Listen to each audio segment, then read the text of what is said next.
Radical Spirituality, Metaphysical Awareness for a New Century. Written and read by Dick Sutphen.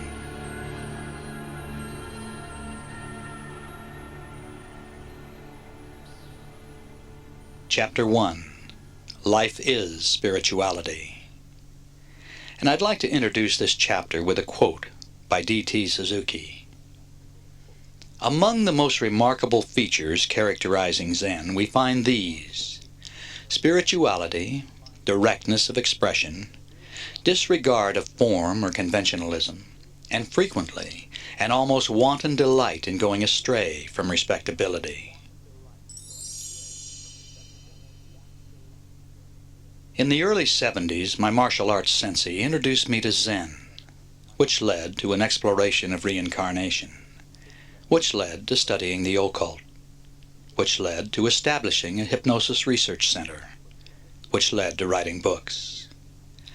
The publication of You Were Born Again to Be Together, Pocketbooks 1976, created a demand for more books, seminars, and tapes, and I embarked on a full-time metaphysical career. Now looking back, I'm thankful it all started with Zen, a process of seeking to find in self, opposed to ceremony or doctrine, a path to wisdom.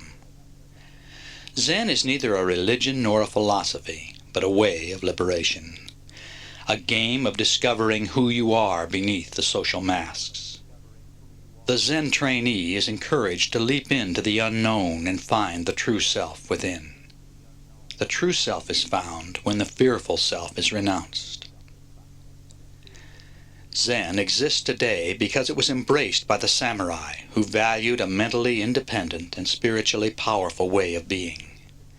Men and women known for their strength of character, tranquility, and detachment.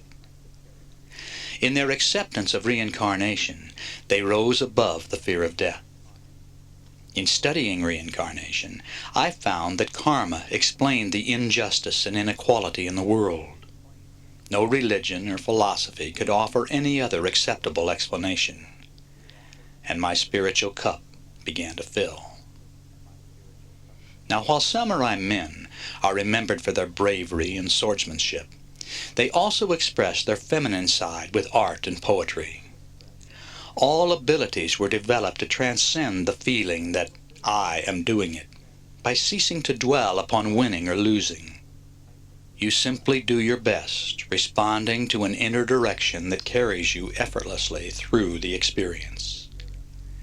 This thinking, this heritage, this awareness became my model. Grounded metaphysics combined with streetwise Zen.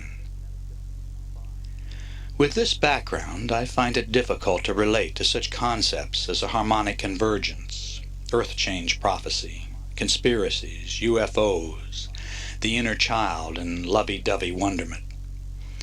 Not that there isn't some reality hidden among the fairy dust, but few are served by such involvement. All too often, these aspects of the spiritual search reflect wishful or deluded thinking and keep seekers from focusing upon the real quest. The purpose of this book is to simplify the spiritual quest and, in so doing, separate the grain from the chaff. Some of the writing in radical spirituality is new. Some is taken from seminar talks. Articles and research reports were originally published in Master of Life Winners and Reincarnation Report magazines. Previously published material has been edited to avoid duplicating a point covered elsewhere in the book. Now, a few points are purposely repeated. The questions and answers are from my Controversial Questions column in Master of Life Winners magazine, 1986 to 1995. The identification of those asking the questions has been removed from this volume. The dialogues between myself and seminar participants have been reconstructed from audio tape recordings made in Bushido, Satori, and Master of Life seminars. Some have been edited to much more quickly make a point. Now, outside the context of a seminar or a counseling session, these encounters can appear cold and unfeeling. In reality, I have one goal in mind: to create the space for the individual to help him or herself by discovering inner truths. In the seminars, I use attitudes and words as a stick to jab participants who aren't getting it. One participant might react best to shock, another to gentle support, and another to teasing. My goal is to guide the individual to become aware of self-defeating attitudes and behaviors, and to jolt them out of intellectual ruts, passé notions, and convictions that are restricting their life. To be effective, I must be willing to incur their dislike. Some of the content in the following chapters may have you asking, why is this included in a book about spirituality? Now, my response is that everything you think, say, and do creates karma, including the motive, intent, and desire behind everything you think, say, and do. That being the case, every aspect of life relates to spirituality, or life is spirituality.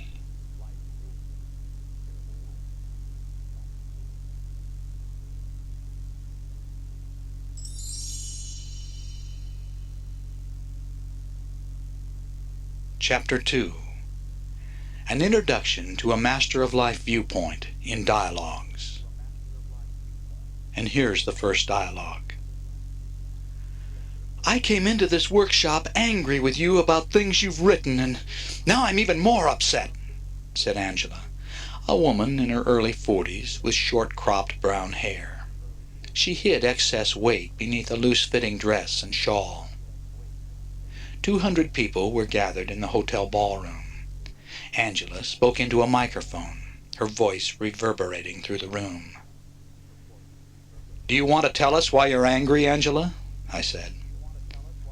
Some of the things you say about our spiritual beliefs, she said, scowling. You'd rather I deny what is and pander to New Age correctness? I asked. Oh, come on. Well, you should thank me for projecting your shadow side. What's that mean? She asked. I'm reflecting what's unresolved within you. A mirror for fearful emotions you need to integrate. It's a great opportunity. This is ridiculous. You're unaccepting of things we all believe, she said, crossing her arms and managing to hold the microphone to her lips. Beliefs such as think only positive thoughts, attain enlightenment, lead a selfless life, become a projection of love, meditate, things like that, I said. For starters, it doesn't work, Angela. It denies reality and ignores an unconscious balance that must be manifested. It's an attitude that keeps life from fully expressing itself. Well, I fully express my life, and I think positive thoughts 98% of the time. Like right now? She laughed. You're part of the 2%. So, when angry, jealous, greedy, judgmental, or prejudicial thoughts come into your mind, you just push them aside and refuse to acknowledge them? I asked. That's right. You drive them down into your unconscious, where they remain festering. Well, I see it as rising above them. You think they're gone? She shrugged. They're not gone, Angela. They've been repressed, avoided, and now they're festering, waiting for an opportunity to be expressed. What do you mean, expressed? Well, maybe you get an ulcer, or yell at someone who doesn't deserve it, or you might repress for years until your shadow side manifests as arthritis, or cancer, or... Angela interrupted. But you talk about how the mind functions like a computer. Positive begets positive, and negative begets negative. Only real positive can beget positive.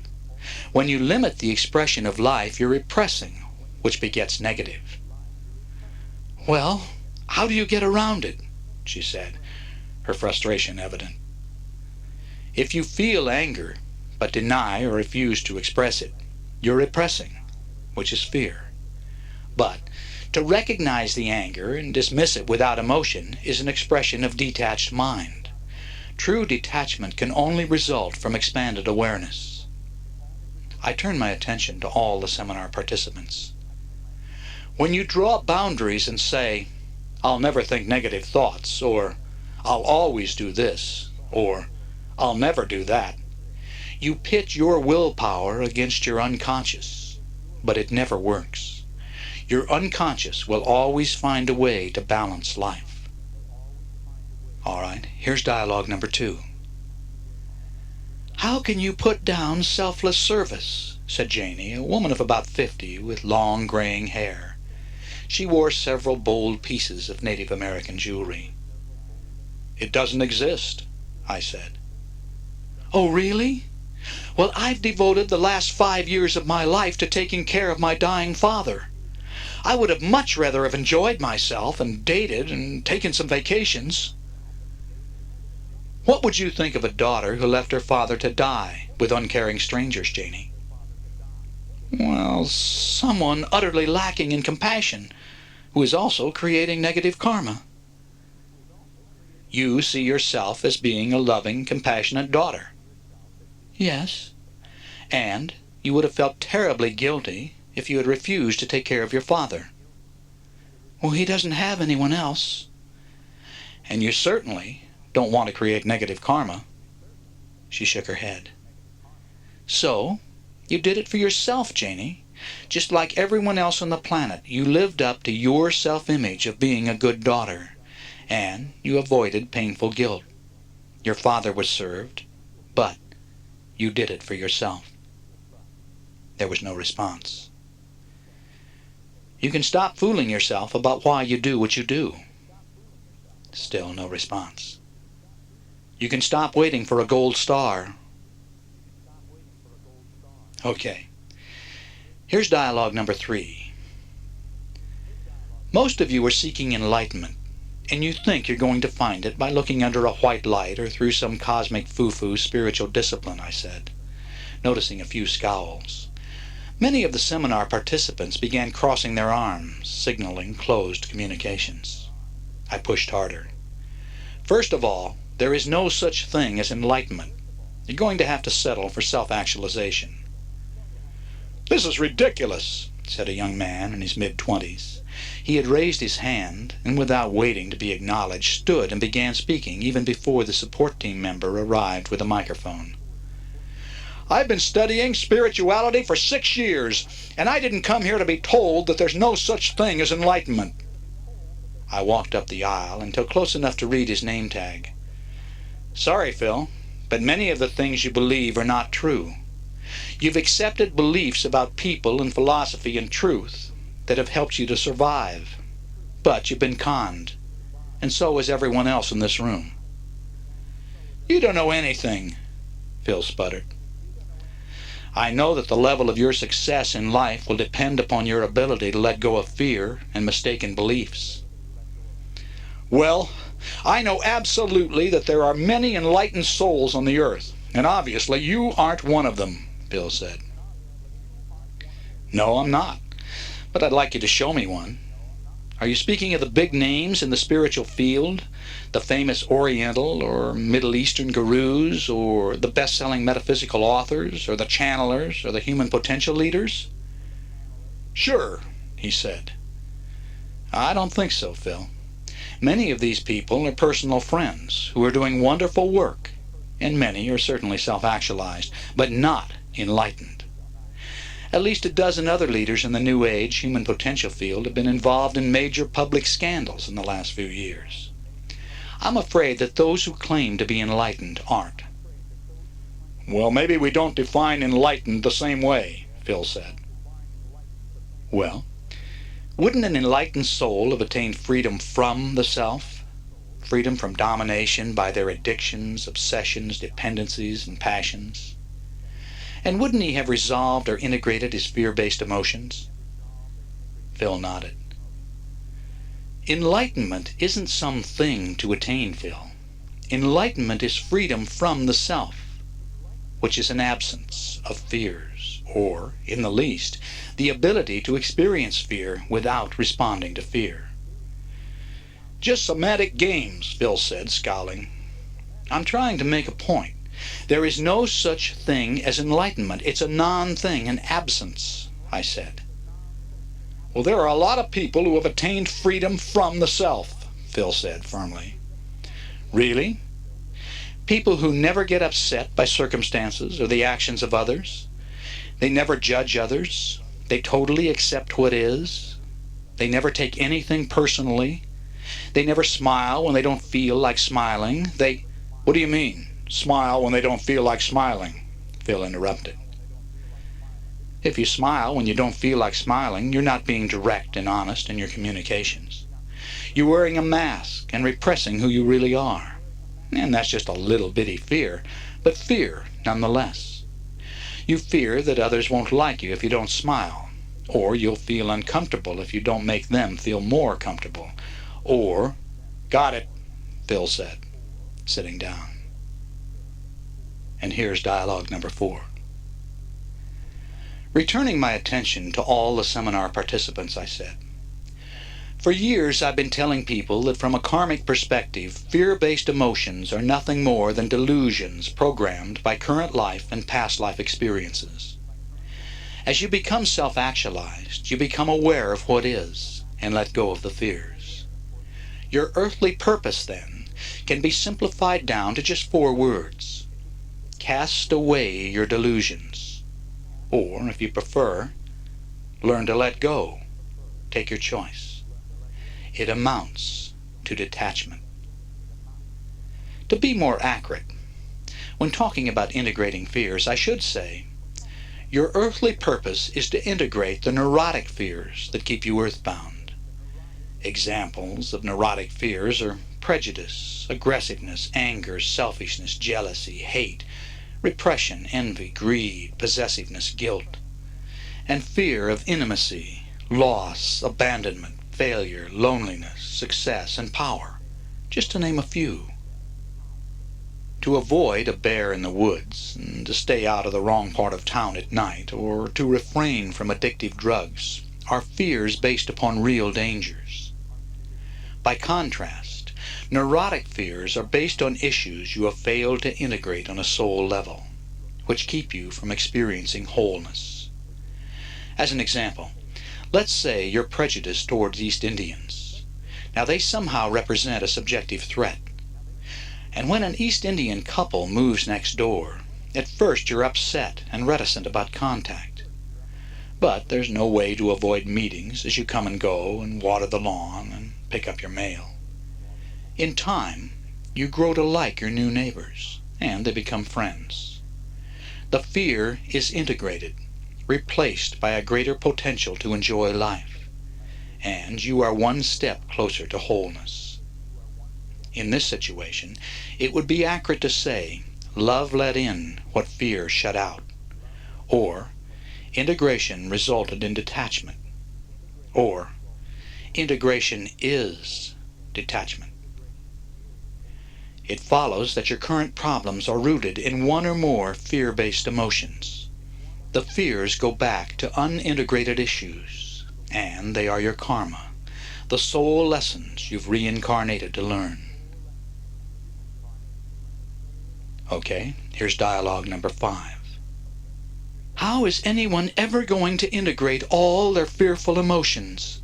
Asked Jennifer, a pretty blonde woman in her 30s, wearing the latest Melrose Avenue fashions. Well, it can't happen unless you give it importance, I said. Integrating a fear amounts to reprogramming a negative belief with a positive belief. In other words, expanding your awareness. Change takes time.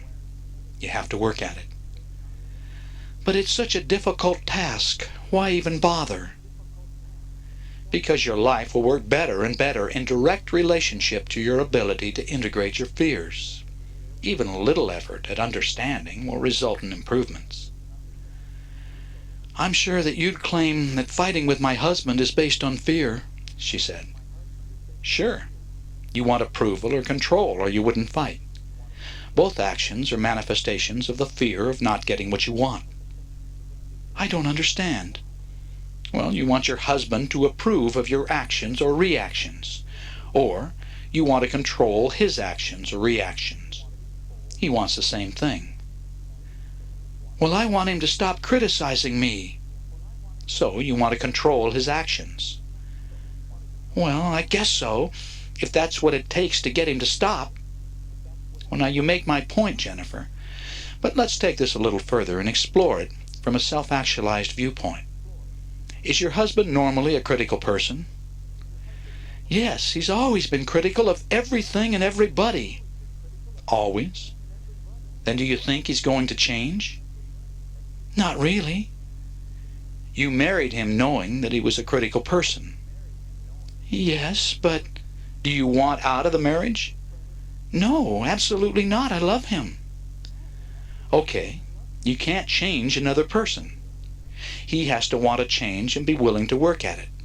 And that doesn't sound too likely, although I would suggest that you calmly express your needs in this area. But for the moment, if you don't think he'll change and you're upset by the criticism, it sounds to me like it's up to you to change how you respond to your husband. She murmured. What if your husband were married to a different woman? A woman named Sally, who looked different but did the same basic things that you do. Would he be critical of her? I know he would.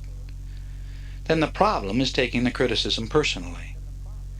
Most problems in life are not resolved by an actual change, but by a change in viewpoint. If you could develop detached mind, you'd stop taking things personally. You'd know someone else's reaction to you, good or bad, is based upon their past programming. It has nothing to do with you. The way they relate to you is the way they would relate to anyone in your position. In this case, your husband is a man who would criticize any wife. So I have to change my thinking? Reality exists as a manifestation of your viewpoint. If you let your husband's criticism flow through you without affecting you, you integrate the fear. If you can do that, you'll no longer have a problem, although nothing will have changed but your viewpoint. All right, here's dialogue number 6. I really dislike someone I work with. In fact, I hate him. But in this case, it isn't fear, it's wisdom. Ayn Rand says that we must never fail to pronounce moral judgment, says Linda, a thin woman, mid-30s, dressed in a sport coat and jeans. I responded, although I often agree with Ayn Rand, we're at odds on judgment.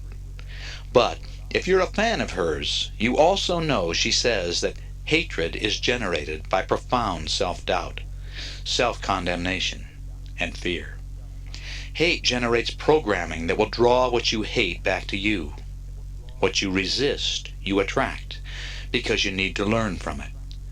You'll continue to draw the hated person or someone with the same tendencies into your life until you can release this fear. Examine hate in the light of the universal law of attraction. Where your attention goes, your energy flows. You attract the qualities you possess.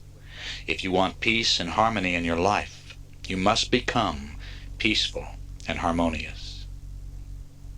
All right, here's dialogue number 7. I've been studying these things for 30 years, Richard, said an elderly lady who remained seated while speaking into the microphone. I've certainly changed my life for the better because of my expanded awareness. But I have a problem with the fear of insecurity. I don't think any of us are ever going to eliminate insecurity. Life is insecure. Love is insecure. We're always moving from the known to the unknown. I responded, Joanne, if you were to attain total security in a particular area, you would soon become bored with that aspect of your life, because there would be no challenge, and it would become dull and mundane. Maybe it's time to transform the way you experience insecurity, because it's the unknown and the unknowable that makes life exciting. Insecurity generates the rush, the titillation, the thrill of aliveness. Instead of fearing insecurity, embrace it. Thank it. Okay, now here's dialogue number 8. Sadly, although we have the ability to learn through love and wisdom, we usually choose to learn through pain. This is what karma is all about. If you get punched in the nose every time you walk through a yellow door, eventually, if you have any sense, you will stop walking through yellow doors. If you burn your finger every time you touch a hot stove, eventually you will avoid hot stoves. If you make yourself miserable for years or lifetimes, when other people don't live up to your expectations, eventually you will learn it is your expectations, not other people, that are making you miserable. When your expectations are in conflict with what is, you resist what is and get upset. Buddha summed up the cause of all suffering when he said, "It is your resistance to what is that causes your suffering." Okay, here's dialogue number 9. "Just because I resist my boss doesn't mean that I'm losing the game," said Judy, a conservatively dressed woman in her late 30s.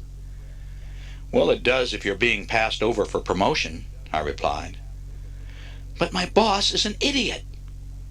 "And he's your boss. That's what is. I don't think you're going to change that unless you quit." "But it's ridiculous. You can't imagine how bad this guy is," she said, twisting the microphone cable for emphasis. "Judy, what is that he's your boss. He probably won't recommend you for a raise or a promotion. Your expectations are the problem." "Well, damn right they are. I expect him not to be an asshole." "But what is that he is an asshole." "Right." "Right." "Well, it's time he changed," she said, frowning at me. "Is that realistic?" "Probably not." "Well, we know what you've lost as a result of your resistance. What have you gained, or what will you gain?" She paused and looked up at the ceiling, then down at the floor. "Nothing, I guess." "You get to be right about your boss being an asshole, but you lose the game. Wouldn't it be smarter to win the game?" "But he's an asshole." "Judy, be logical. Get it." "Well, I get it, but I don't like it. It's not fair." "Well, where did you get the idea that life is supposed to be fair?" She folded her arms and stared at me. If I accepted these ideas, I wouldn't have anything left to talk about." And she laughed. Okay, now here's dialogue number 10. "You simplify spirituality and take all the spiritual out of it," said Norm. He was about 30 and dressed in a t-shirt and jeans. "Well, life is spirituality. How can I take the spiritual out of it? If it makes you feel better to study dogmas and experience rituals or work with a guru, then you may feel that you have to earn your awareness, Norm. But in the end, it will all come down to integrating your fears." "But being a truly spiritual person means more than that," he said. "Does it? If you experience no fear, all that would be left would be love. How much more spiritual can you get?" "Oh, there's another way to look at it. Master Eckhart said, if you empty yourself, God enters into you." "I like that," he said. "Fear results from ignorance of your God self." "Yeah, well, I like that," I said. "And maybe we're afraid because we're not really sure there is a God self beneath all our fearful emotions. If who you really are is an enlightened God self, then what could you possibly fear?" All right, now here's dialogue number 11. "A while ago, you made it sound like meditation was undesirable. I know from experience meditation can help you attain spiritual awareness," said Frances, a woman in her 50s dressed in a bright red suit. "Well, Buddha said he gained nothing through meditation," I said. "That's ridiculous," she said angrily. "You didn't let me finish, Frances. Buddha gained nothing through meditation, but he lost much. He lost his fears. He lost his desires. So you see, we're back to the absence again. The absence frees your true self, your God self. Turning to the other seminar participants, I said, excess formal meditation can generate physiological effects that may not serve you. But there are many ways to meditate. Focus the concentration you use in meditation upon all your activities to be in the moment, to flow. If you're in bed with your mate, be totally with your mate. If you're sitting at your computer, be at your computer. If taking a quiet walk, be mentally quiet and walk. It's all meditation, and in time, it becomes automatic. "But my mind doesn't seem to want me to be in the moment and flow," said Medina, who started speaking before the support team could run a microphone to her. "I just get a taste of it, and unrelated thoughts come rushing in and pulling me this way and that." Right. Because you try to cram so much into so little time, you make yourself neurotic. I smiled at her. Like not being able to wait to be recognized and given the microphone. "Sorry, but what can I do about it?" "Well, you can simplify your life." "Oh, that's it?" "Well, it's a start. You can also make a decision to do only what you're going to do. If you're going to read a book, don't read a book with a stereo or the TV on. Don't respond to the telephone. Read in a place others won't interrupt you. Just read. If while reading your mind intrudes, just say to yourself, "I'll deal with that later. Right now, I'm reading a book." Okay. Dialogue 12. "It's natural to resist when someone is being unreasonable," said Benedict, a man in his mid-30s, clad in a sweater and jeans. "I have a mother-in-law from hell." The other seminar participants laughed appreciatively. Benedict grinned, and then continued. "As you advise, I remind myself that my expectations are in conflict with what is, but when old ma-in-law wheels into my life spewing animosity, well, I resist what is." "I can relate to that, Benedict," I said. "I catch myself faster these days. I'm better than I used to be. But I haven't integrated all resistance. I do know that what I resist, I draw into my life. Eventually, we integrate fear by encountering it until forced to deal with it by learning to let go." "I like to think I'm learning," he said. "If you don't learn in this life, you can always reincarnate with old ma-in-law in your next one." "Oh my God, I'm learning," he said. Returning my attention to all the participants, I said, "While you're learning to integrate fear, remember that life is not something to be endured and suffered through. Life is about achievement and success and love and awareness, joy and exultation. Of course, no one will force you to experience life the way it is meant to be. You have the free will to ruin it if you want to."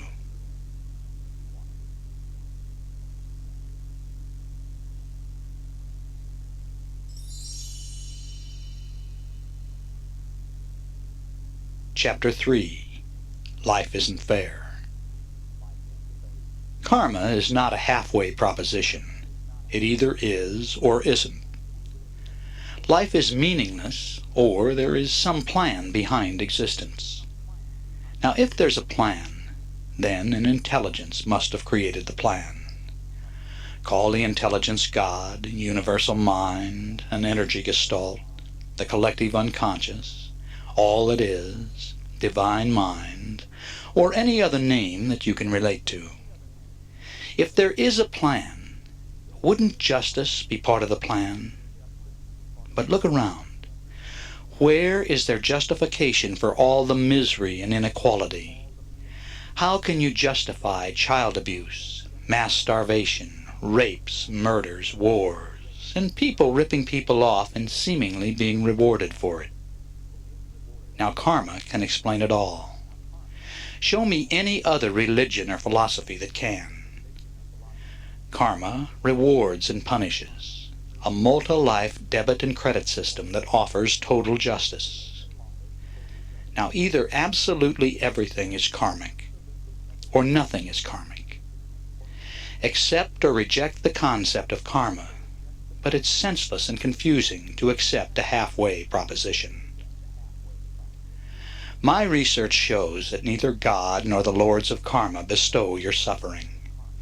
It is your decision and yours alone to tackle the opportunities that you have experienced and are experiencing in your life. You and you alone are responsible for absolutely everything that has ever happened to you. Now, in your higher mind, you are fully aware that in order to progress, you must learn. And the fastest way to learn is by directly experiencing the consequences of your past thoughts, words, and deeds.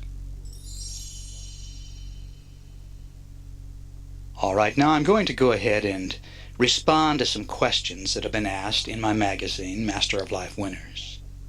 The first question is, I beg to differ with you about karma being the only philosophical religious concept to explain the injustice and inequality in the world.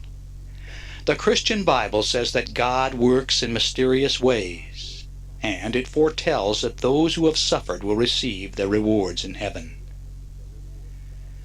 Okay, now here's my answer to that. Let's relate the explanation to a common situation.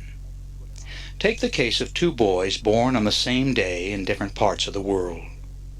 One is born to loving parents. He's healthy, has a wonderful life, goes to college, experiences a successful career, a good marriage, and has 3 neat kids. He dies peacefully in old age. Now the other boy is born crippled to cold, unfeeling parents who live below the poverty line. His father deserts the family, and his mother dies of tuberculosis, which her son also contracts. Even as a child, he has to work long hours to survive. Suffering from disease, he never marries and dies painfully at an early age in an institution. Now, how can the life of misery be justified? Does the poor man receive a greater reward in heaven than the one who lived the fulfilling life? And how just is that? A rationale such as God works in mysterious ways is a cop-out. If the first consul of Nicaea hadn't edited reincarnation and karma out of the Bible in AD 325, Christianity could explain the inequality. Karma says that the man who lived the nice life was reaping a reward, while also testing himself in many areas. The poor man chose the lifetime to balance several factors, and I'll just give you an example of what those factors might be. In a former incarnation, he cruelly beat another man, paralyzing his foe's arm. So, he chose to be born crippled. In another past life, he was arrogant about his wealth. So, he needed to experience poverty to learn compassion for those less fortunate. In the past, due to pride, he refused to accept assistance from anyone. So, in this incarnation, the disease forced him to accept the compassion of others desiring to help him.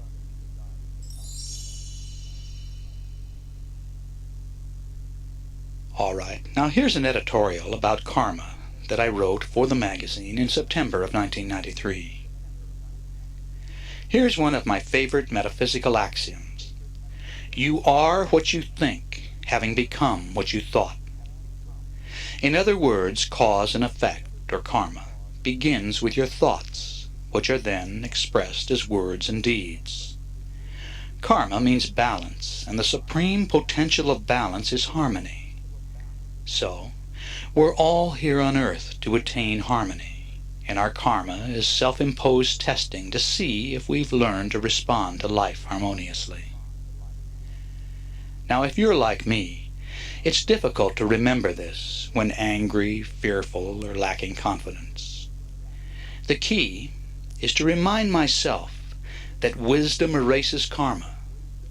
If I've learned wisdom by handling a test harmoniously, I may avoid similar testing in the future.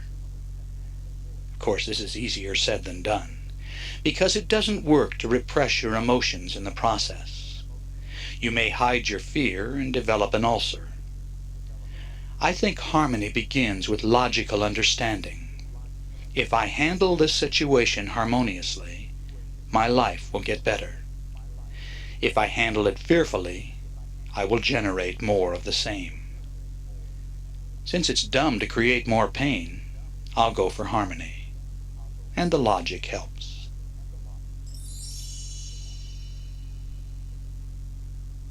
All right, now here's another question from one of my readers. More than any other metaphysical communicator, your teachings seem to be based on the concept of karma. Why do you give it so much importance? And if karma is what is, why worry about anything? Why should I watch what I eat? If it's my karma to die at age 45, I might as well enjoy eating junk food up until that time. If it's my karma to be crippled in an accident, why should I bother to wear a safety belt in an automobile? What will happen, no matter what I do. All right, now here's my response. Reincarnation and karma are the basis of reality on the earth plane. This being the case, what understanding could be more important? In response to the rest of your question, first, I doubt that anyone would be predestined to die at the age of 45. But, assuming this might be the case, maybe in many past lives you've eaten badly, suffering ill health as a result. Now hopefully in this incarnation you have karmically learned that healthy food will create a healthy body. But you always have free will. If you haven't learned, you may live on junk food and have to once again suffer years of ill health as a result. We eventually learn through our pain, even if it takes many lifetimes. In regard to wearing a seatbelt, let's say it's your karma to be crippled in this life if you haven't learned to protect yourself when you have the opportunity. Maybe in many past lives you've been foolishly reckless. Now, in this life, you have another chance to see if you've learned from your past mistakes. Karma is a teacher, and wisdom erases disharmonious karma. The root meaning of the word karma is action. So, have you learned enough wisdom from the past to take the appropriate action in this life?